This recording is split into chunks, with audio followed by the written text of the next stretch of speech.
Muy buenas noches. Acá estamos en la continuidad de Historias de mi Pueblo en este martes 6 de noviembre, recordando que también el jueves 8 a partir de las 13 horas después del noticiero estamos nuevamente con ustedes en la pantalla y lo saben, estamos desde el Museo Hugo H10, Hugo Homero 10, haciendo este programa junto con la gente de Quirio, con José Luis en la producción y donde como parte ya de una de las estrategias, si se quiere, de la forma de presentar esta sexta temporada del programa, está mostrar cosas que hay en el museo, y esto es algo que la gente del museo quería mostrar justamente, que era cuando en el año 94, con la presidencia de Baulet y con la secretaría de Tulio Mora, el Consejo Deliberante justamente declara ciudadano ilustre a esta gran e ilustre persona que fue esta justamente periodista, escritor, profesor, tuve el gusto de ser alumno de él en el segundo año en el colegio secundario, y que se refrenda con una placa que está donde funcionaba La Opinión, que creo que también era su casa,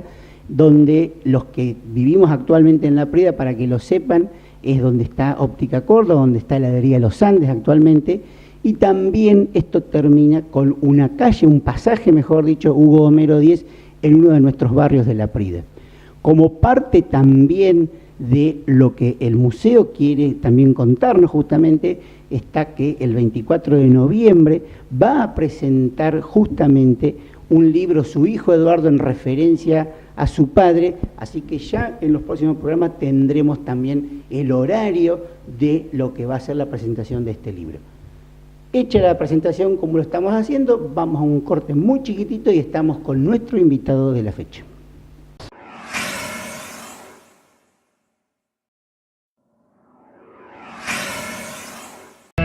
Una nueva manera de descubrir La Prida. Disfruta del programa Torres Abiertas. A partir de septiembre, subí a la torre del Palacio Municipal. La Prida, mejor por vos.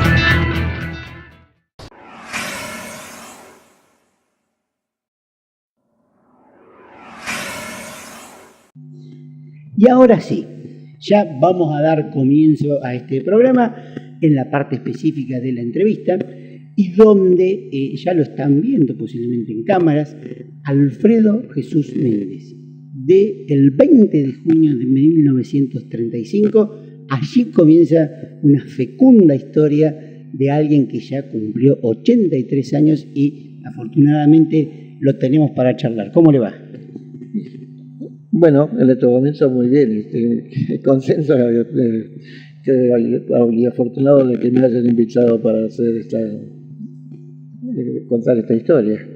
Así es, una historia que por supuesto, Alfredo, empieza siempre con papá y mamá. ¿Cómo es el origen? ¿Papá viene de España? Sí, papá viene de España en el año 1919. Prácticamente escapan bueno, se me escapó un poquito la cosa, pero se escapa de la guerra. Sí, justamente como el servicio militar en España era muy severo, un tío hermano de la madre, lo embarcó y lo apareció acá en el año 19. Sí, recordemos que en el 18 había terminado la Primera Guerra Mundial, que fue del 14 al 18, años muy difíciles para Europa. Sí, justamente. En España solamente, lógicamente que estaba escapando un poco de las consecuencias de la Primera Guerra Mundial, así que... Una de las cosas que trajeron a tantos españoles a nuestro país, incluso muchos que llegaron acá a La Prida, pero él no vino solo a La Prida. Bueno, sí, vino solo porque prácticamente un hermano de él fue invitado después, al año siguiente creo, fue también el mismo tío, lo trajo, que era a José Méndez, Josécillo, que decía que lo conocimos nosotros. El papá de Galicia. El papá de Galicia, sí, exactamente. Nosotros, por darle continuidad a este programa, seguimos con los Méndez, verán que venimos de Galicia, seguimos con Alfredo. Así que un año después aparece el papá de Galicia. ¿Y quién era el que los había traído, que estaba ya acá en La Prida, no? Sí, el apellido de José Lavandera. En ese momento tenían un negocio que seguramente mi primo lo debe haber comentado, así que no hace falta, ¿no es cierto? Pero es lindo recordarlo, pero donde trabajaba el padre. Tenía justamente un negocio y prácticamente en esos momentos funcionaba muy bien, aunque después prácticamente sufrió las consecuencias de que más adelante se podría decir, cuando la famosa, en el año 30, hubo semejante caída. Una crisis mundial. Una crisis mundial, sí, económica. Así, y lo que aún ganó Dania, lo que usted está contando, ese es el local que ahora ya no hay nada en ese lugar, que es justamente en diagonal a la casa de donde está la florería actual, hace mucho tiempo, y ahí en ese lugar que hubo una carpintería, lo último que hubo, ahí estaba el almacén de Josecillo. Sí. Perdón, de José Lavandero. Sí, Juan Álvarez creo que tenía un socio, pero no recuerdo el nombre de él, pero sé que justamente por ahí en algún momento puedo hacer no va a salir el nombre. La cuestión es que papá viene acá en el 19. Para ese entonces, mamá, por supuesto, de la Prida. Sí, justamente, ¿no? En el caso particular de mi padre, él se comprometió con mi madre. No tengo incluso la fecha de cosas, pero sé que alrededor del 26, 27 fue cuando prácticamente se casó con que fue mi madre. Así es. ¿Y su madre, cómo se llamaba? Ana, a ver que vamos a refrescar. Tenemos una ayuda de memoria que es muy importante. Lo vamos a refrescar la memoria porque por ahí ya con los años que tengo se me están escapando. Ana Eugenia Sandoval. Ana Eugenia. Y ella era así de una familia lapridense. Sí, eso sí, políticamente lapridense. Y en todo caso mencionaría que era hija de Ana Barnex, una francesa que se casó con Sandoval. Con Sandoval, que fue Felipe Mateo Sandoval. Así es. Y en el año 26-27 más o menos cuando ellos se casan. ¿Y dónde vivían ellos? ¿Dónde fue la casa donde usted nació? Estaban en el campo, en la estancia que era la estancia de las hermanas, que estaba era una estancia que está a la altura de la estación que lleva también el mismo nombre, ¿cierto? Que hoy en día se la conoce como la 1080. Las 1080, sí, son muy conocidas, sí. Ahí estuvimos nosotros hasta el año 40. Así que usted tenía 5 años más o menos cuando se vuelven para acá. Exactamente, tengo 5 años. Más adelante, en todo caso, lo relato como vienen los datos. Y en eso, papá entonces se hizo de hombre de campo, de trabajo de campo, viniendo a la Prida, o él ya en España hacía cosas parecidas. No tengo idea de qué actividad desarrollaba, pero no, sí, él prácticamente, como el tío también tenía relación con gente del campo, después ya directamente habían adquirido maquinaria y era para cosechar y otras cosas. Claro, él se dedicaba más a esa cuestión agrícola. Sí, fue justamente fue agricultor, así que... Y en eso, entonces, ¿cómo viene después la secuencia de hermanos? Ustedes son unos cuantos hermanos. Bueno, sí.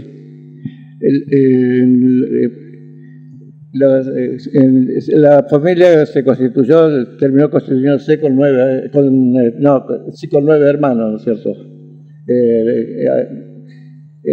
Hay una foto donde estamos todos, pero falta uno solamente, que fue que falleció, y ya en este en ese momento momento no figura, ya había, claro, que fue la mayor que era Ángela, se llamaba.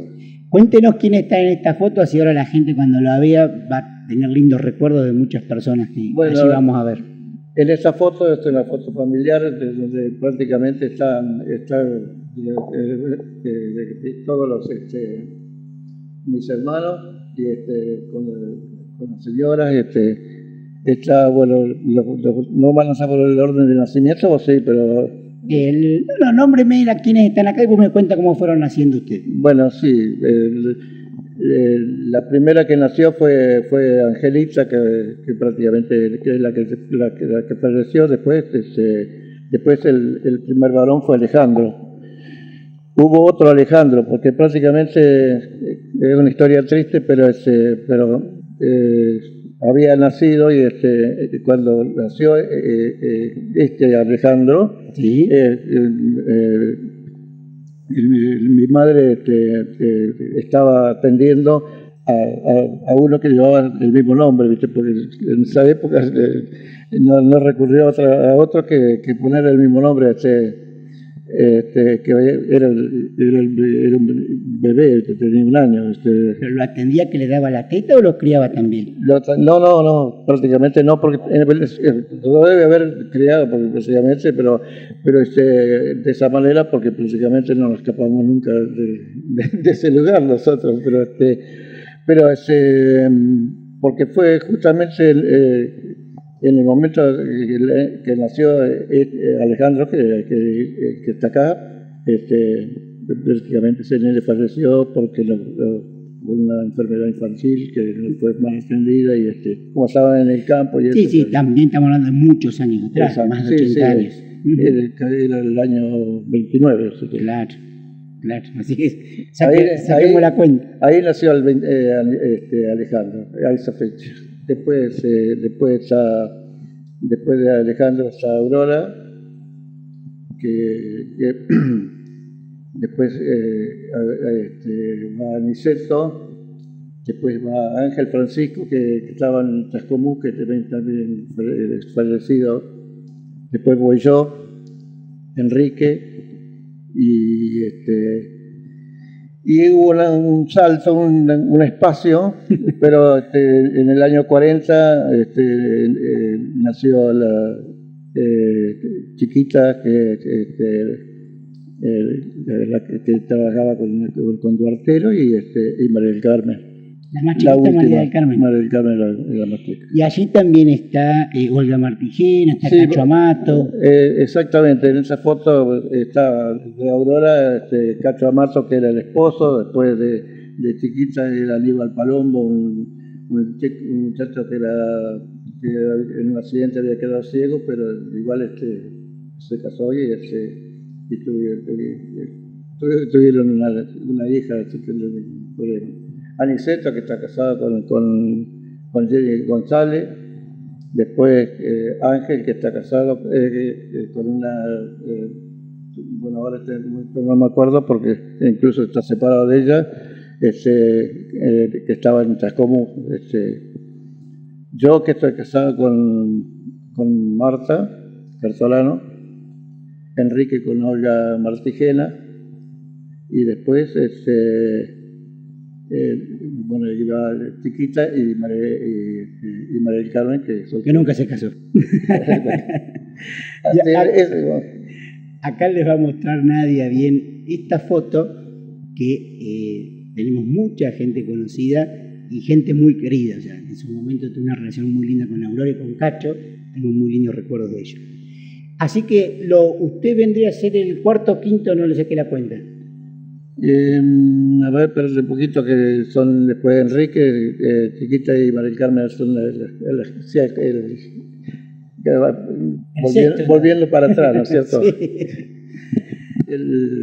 Éramos 9, sería el quinto o el sexto. Así es. El quinto. Porque son 9. Y en esos años de campo, porque eran todos bastante seguiditos, porque si usted tenía 5 años y era el quinto, era casi uno por año entonces. Sí, prácticamente, por ejemplo, en el caso particular de los de las edades, Alejandro era del 29, Aurora del 32, creo que, el Cheto del 32, no, del 33, el otro hermano mío, que era el que se fue a Chascomú, era del 34, yo fui en el 35, Enrique del 37, y después Chiquita 40 y Marica el 43, ¿no? No querrán que sepan que es la edad que tienen, pero es así. Ya, con lo que dijo del año, el que es rápido para las matemáticas ya sacó la edad. Y en esa época, a mí siempre me gusta preguntar, ¿a qué jugaban ustedes ahí? ¿Se acuerdan qué hacían cuando eran chiquitos en el campo? En el campo prácticamente yo, cuando vinimos para el pueblo, yo tenía 5 años, porque vinimos en el año 40.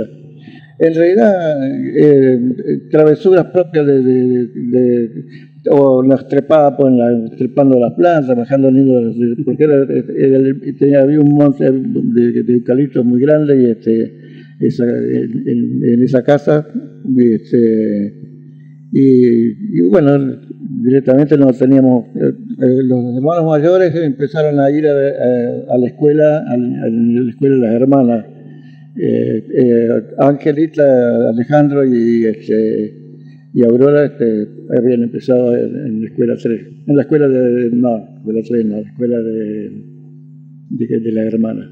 Claro, los más grandes ya fueron a la escuela de la hermana, hasta que ustedes después se vuelven para acá. Claro, cuando nosotros vinimos para acá, prácticamente era el año 40, prácticamente ellos entraron, siguieron, ya completaron los ciclos escolares, ¿viste? Acá en la prima. Acá prácticamente yo vine de 5 años, así que directamente en el 42 creo que más o menos, que empecé a ir a la escuela 3. A la escuela 3. Quédese ahí. Usted lleva muy bien los años, tiene un apunte que está muy interesante porque pocas personas han hecho esto de ir escribiendo lo que le fue pasando, porque llega uno en la edad que después ya uno se empieza a acordar, y por ahí van a ver que Alfredo toma una hoja, pero está muy bueno porque él va haciendo la cronología de su vida, y es muy bueno tener una ayuda a memoria porque muchas veces pasan los nombres, se nos van yendo, y esto está bueno tenerlo registrado. Nos vamos a la primera pausa y estamos con todos ustedes nuevamente.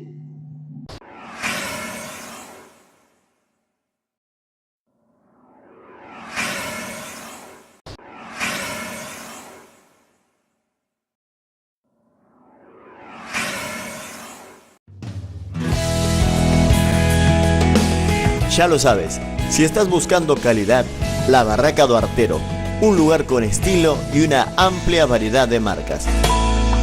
Se encuentra en Avenida San Martín 1774, teléfono fax 420-560. El que cuida de mis sueños, el guardián de mis momentos. O comunícate con nosotros al mail labarraca@laprida.net. Mi refugio y mi desierto. Rafael y Rubén Fabi, Sociedad Anónima, materiales para la construcción, pinturería, ferretería, tubos para alcantarillas, aperturas, perfilería, molinos, tanques australianos, zinguería y mucho.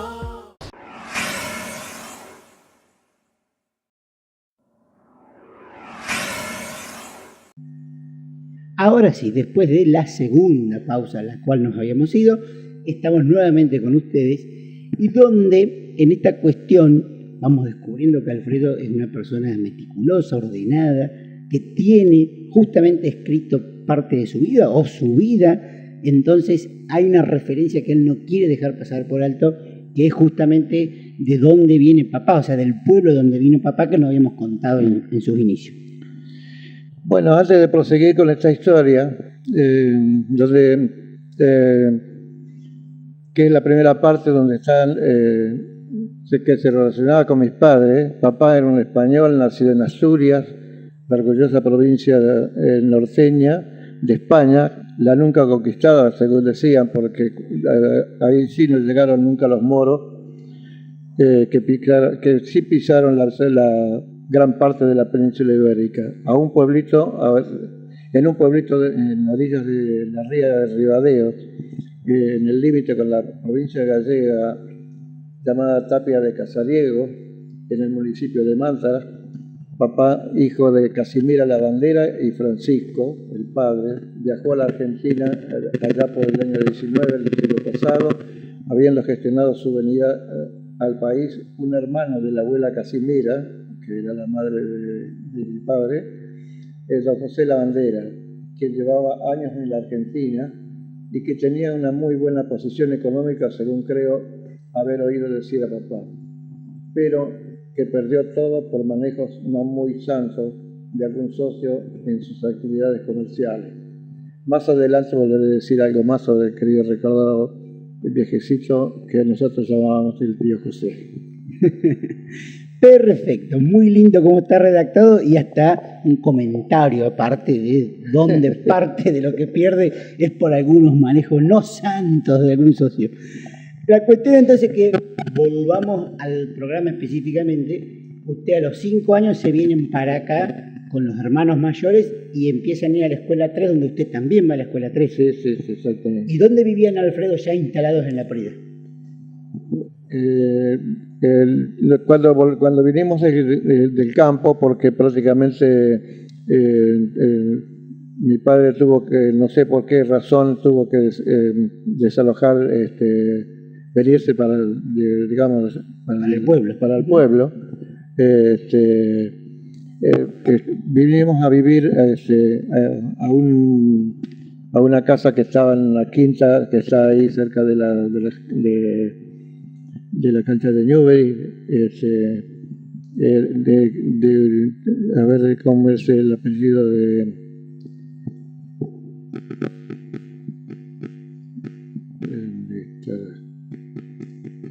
Sí, cerca bueno, no importa. En una quinta que estaba ahí hasta el año 47, donde después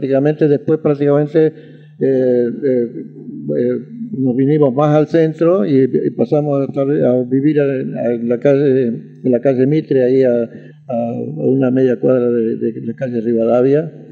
Bueno, también tuvimos una casa donde prácticamente ahí estuvimos hasta que prácticamente también teníamos el taller donde trabajaban mis hermanos, y después empezamos a emigrar hacia otros lugares, y entonces apareció la idea de hacer de la estación de servicio que está directamente ahí en la esquina de Sancho Luz. Así es, pero ahí se me fue rápido. Ustedes cuando están en la quinta, como estaban cerca de la escuela 3, sí. ¿Todos los hermanos terminan yendo a la escuela 3? No, prácticamente los mayores terminaron, porque prácticamente terminaban el 6º año en ese momento en la escuela número 1. Angelita y Alejandro, después Aurora y de ahí para abajo todos a la escuela 3. Claro, usted incluido, hasta María del Carmen fueron todos a la escuela 3. Sí. Así es. Y en ese entonces, papá, cuando se viene del campo, ¿qué sigue haciendo como actividad? Bueno, mi padre siempre siguió con esa actividad. Prácticamente hay un relato porque prácticamente creo que lo puedo incorporar acá en ese momento con las actividades de él, sí. Porque él siguió con máquinas cosechadoras.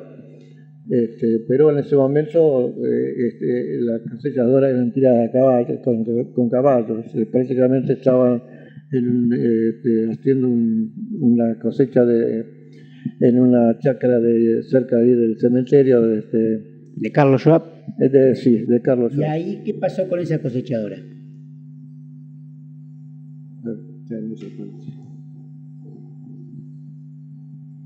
O sea, papá estaba intentando hacer algo porque estaba tirada por caballos, ¿no? En aquel momento. Sí, en algún momento le explico la etapa de donde estábamos en la quinta, ¿no es cierto? Sí. Porque prácticamente el apellido del que me quería acordar era de Bernardi. Ahí en la quinta donde vivimos hasta el año 47, cuando nos trasladamos a la casa dedicada a la calle Mitre, Claro. del pueblo al 1300. Así es. Y volviendo a la anécdota de papá, entonces eso fue haciendo un trabajo justamente donde él se pone a arreglar la cosechadora. Acá la tengo anotado. A fines del año 46 hubo un hecho que me conmocionó y afectó profundamente a la familia. A fines de ese año mi padre sufrió un accidente trabajando con su vieja cosechadora número 9 tirada por caballos. Y al perder el conductor de los mismos el control, arrolló a mi padre, que se encontraba frente a la plataforma desatorando la paja acumulada en la entrada del acarreador. Solo atinó a aferrarse del volante con tal mala fortuna que al girar una de sus piernas fue atrapada por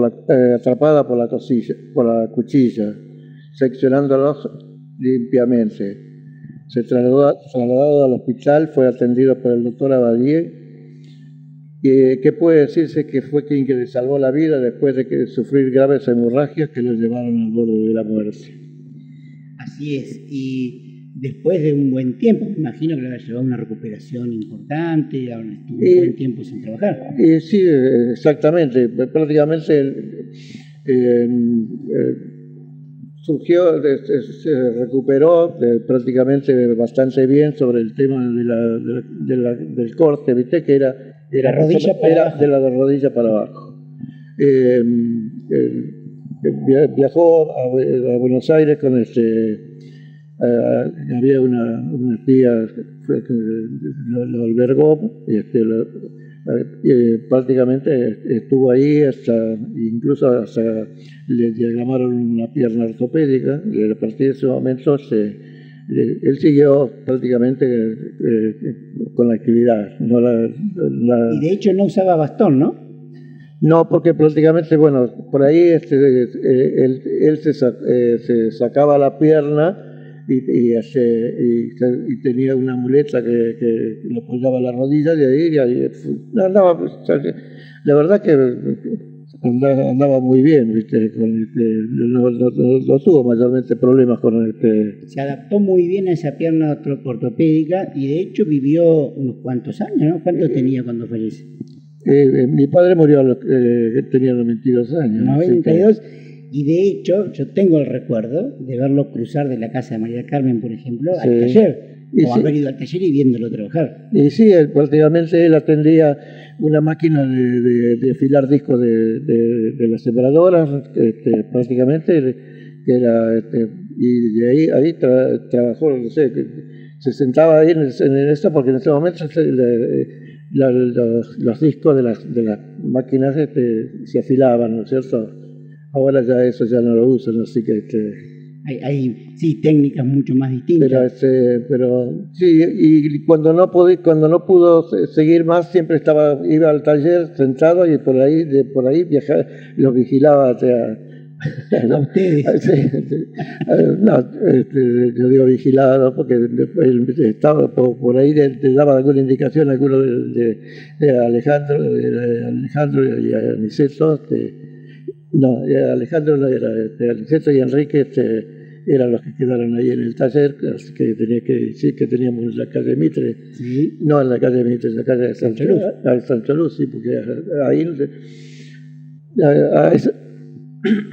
a ese lugar nos mudamos después cuando hicimos la estación de servicio, y después trajimos todo el taller, lo trajimos ahí donde está actualmente, así que... Claro, y ahí usted trae algo también importante para la historia. ¿La estación de servicio es una idea de papá o ya es de ustedes como ya una edad que tenían para hacerse como grandes negocios propios? ¿Cómo se da eso? El tema surgió así. A una cuadra de donde estábamos nosotros, en la casa de la calle Mitre, estaba la agencia YPF. Y entonces hubo la oportunidad, se compró un terreno en la esquina, justo en la esquina, y se entonces, digamos, lo interesaron a Alejandro, que era el mayor, para instalar un surtidor, porque prácticamente al principio era una garita y un surtidor para vender gasoil. Pero después, andando más adelante, empezamos a trabajar para hacer la estación de servicio, que prácticamente mucho se hizo, lo hicimos nosotros, además, y ahí, de ahí trabajamos hasta que tuvimos que vender la estación de servicio, porque prácticamente era un momento medio muy duro, estaba, y las cosas,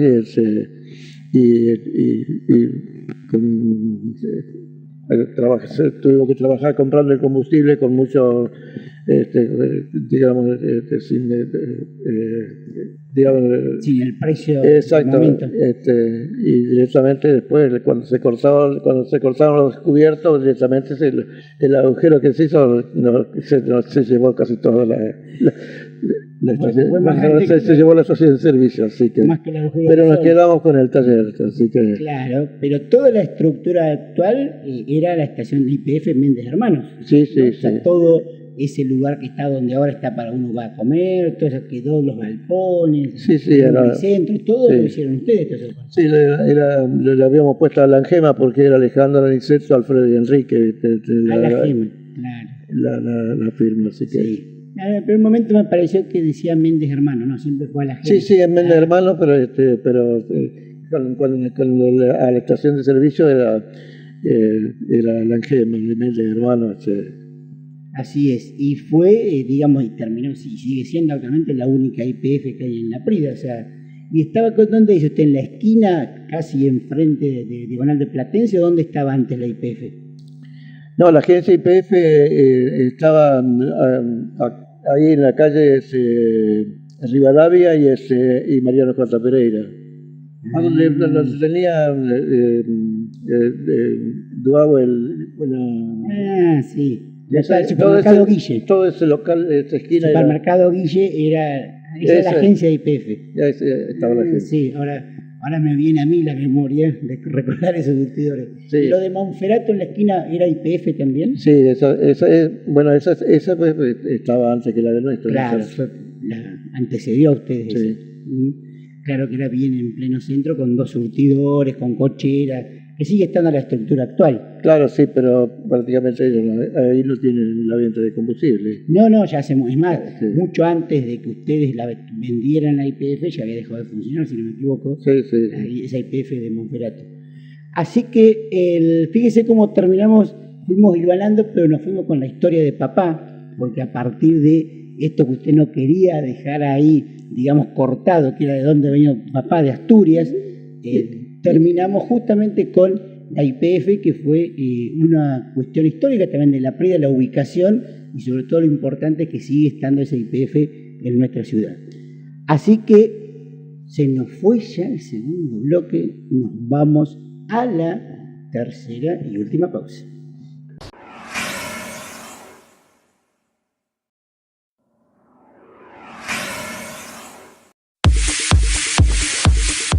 ¿Estás buscando variedad, calidad y precio? Ya no busques más. Vení a La Prida Confort. Te ofrecemos la mejor tecnología, herramientas, instrumentos musicales, artículos del hogar, mueblería, patio y jardín. Todo lo que buscas está en La Prida Confort. Avenida Pedro Pereira, 1356. En el cielo está faltando. Polirrubro Sagitario te ofrece todo en regalería, indumentaria y calzado, para hombre, mujer, niños y bebés. Encontrarnos en Hipólito Yrigoyen y Benito Martínez, de lunes a sábado de 8 a 13 y de 15:30 a 21. Domingos de 9 a 21 horas. Todo encontralo en Polirrubro Sagitario.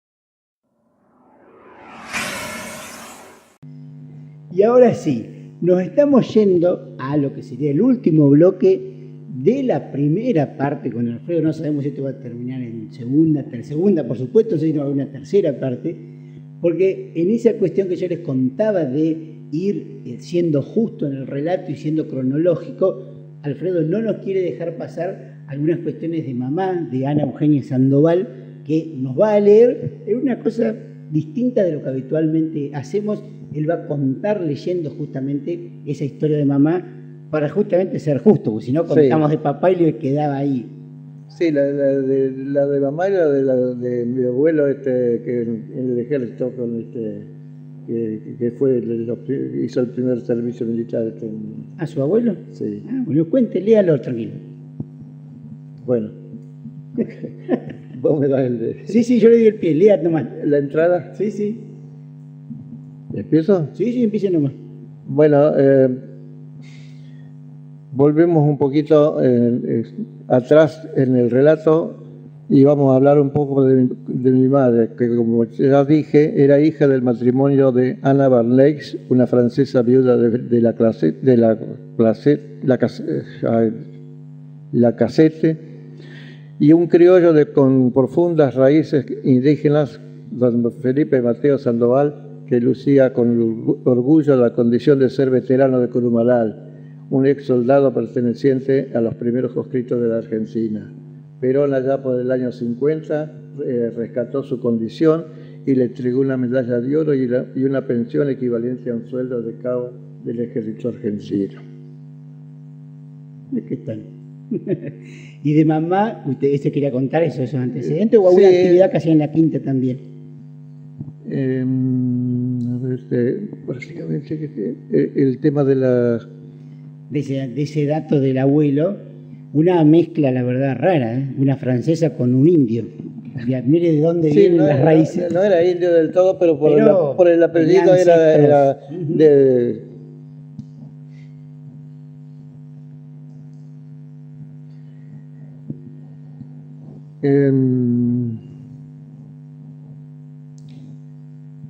Sí, claro, porque está bien, Sí. ¿En el aire? Sí, léalo nomás.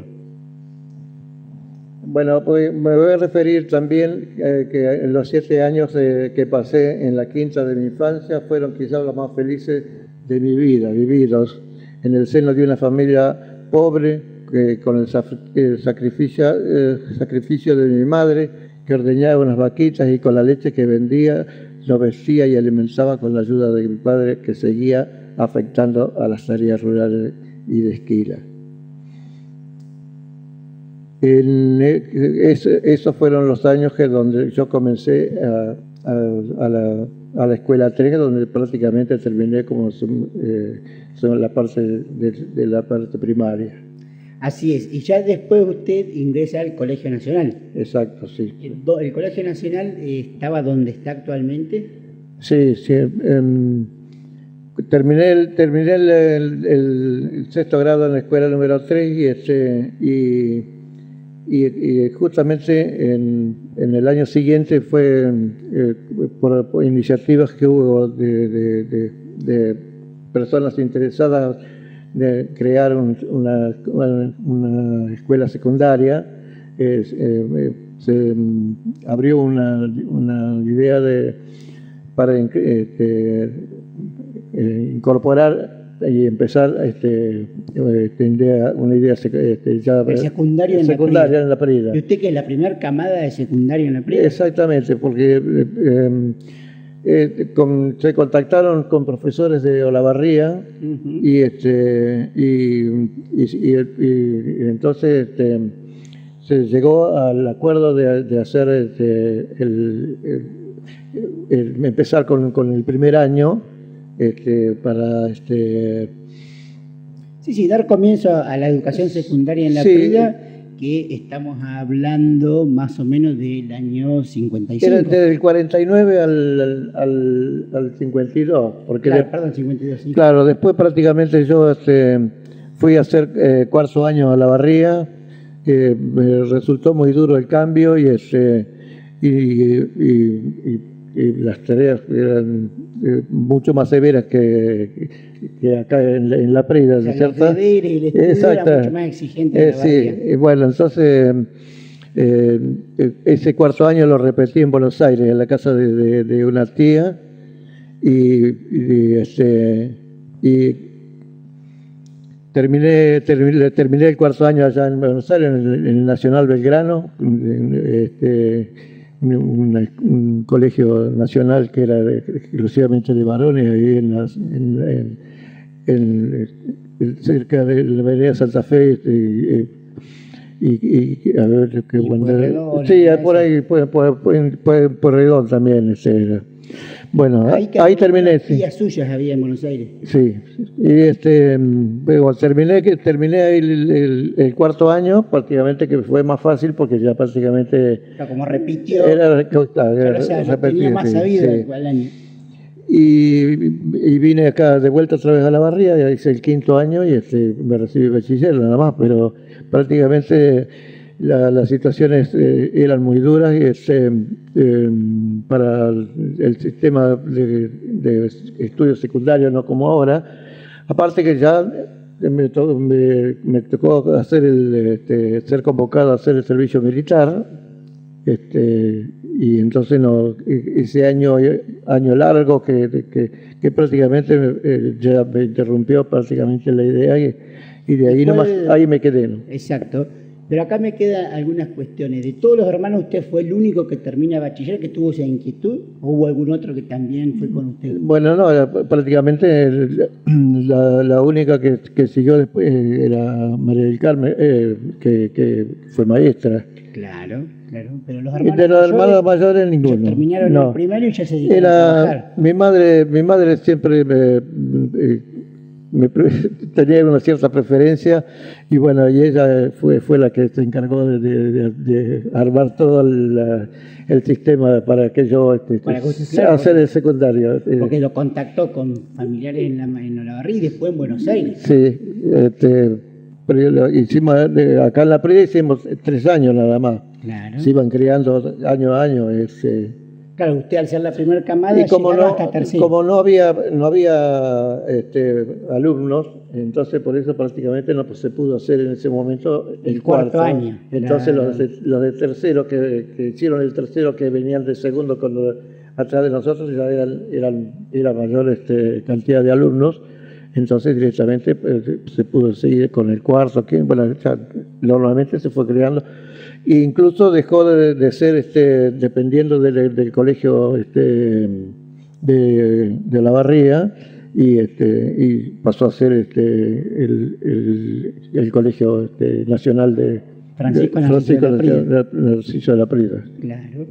Así que, ¿y usted tenía alguna idea de qué estudiar? Porque dice, acá aparece el servicio militar, época donde no se podía zafar, como quien dice, porque llegaba el sorteo y había que presentarse. Sí, el sorteo y adentro. Es cierto, porque prácticamente la idea mía me gustaba la medicina. Pero eso por suerte tengo la satisfacción de que 2 de mis hijas son médicos, así que ya directamente no, eso me en cierta forma le dio esa tranquilidad de que pudo prolongar en las hijas esa vocación. Exacto, sí. Mire qué lindo. La verdad que mis hijos me dieron de esas satisfacciones, así que no. Exactamente, toda la cuestión universitaria que usted no pudo hacer parte de sus hijos se la pudieron cumplir después con los años. Y sí, el único varón que tengo, que prácticamente no lo nombramos en ningún momento. Que Ya van a llegar los hijos, no se haga problema. Está en la policía científica en La Plata como jefe de la policía científica y está como para casos especiales solamente. Así que un gran orgullo. Y eso un comisario que había acá en La Prida que tuvo Cristian, que hizo el primer año de ingeniería, pero él ya estábamos hablando de bombero, ¿viste? Y entonces él se fue, de acá se fue como bombero, pero y básicamente el comisario allá lo apalabró para que hiciera un curso, ¿viste? Y entonces apareció esta idea de la policía, ¿viste? Policía científica, no hizo la carrera que corresponde que hace el policía habitual normalmente adecuado, pero en estos momentos también está, la verdad que otro que me ha llenado de satisfacciones, porque ha sido condecorado por 2 o 3 veces por muchos casos que incluso aparecen, lo hemos visto en la televisión y en la policía científica. Sí. Así es.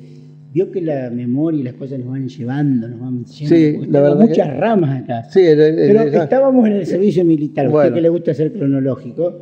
Y el servicio militar, entonces, usted ya estaba en la PRI y le llega, que era un telegrama, una carta que decía que tenía que presentarse. No, se hacían los sorteos, ¿viste?